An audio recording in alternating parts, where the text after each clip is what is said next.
मैं अपनी बेस्टी रिया को कंट्रोल करूं या फिर अपने दुश्मन बंटी को? ऑफ कोर्स मैं बंटी को कंट्रोल करूंगी। अब आएगा ना मजा। वो लंच करे या फिर क्लास के सामने अपना मजाक उड़वाए, ये वाला। गाइस क्या तुम्हें पता है मैं आज भी कभी कभी पैंट गीला कर देता हूँ। मेरा कोई दोस्त नहीं है, मेरे सारे दोस्तों ने मेरे से फ्रेंडशिप तोड़ ली। वो इसलिए क्योंकि तुमने सबके सामने अपनी बेइज्जती करवा ली, लूजर।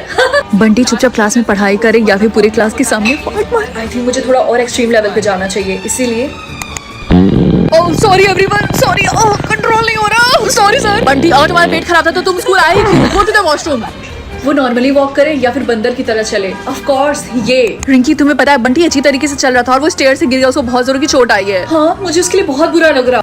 वो स्कूल से बंक मार ले या फिर वो अपने क्रश को प्रपोज करे। मुझे तो पता भी नहीं था इस बंटी का क्रश भी है। Of course. अरे यार रिया तुम भी ना। हाँ रिया मुझे तुमसे एक बात बोलनी थी। हाँ बंटी बोलो। मुझे बहुत टाइम से बोलना था that I really like you, will you be my girlfriend? सच में Bunty, I really like you too, मैं तुम्हारी गर्लफ्रेंड बनूंगी। हाँ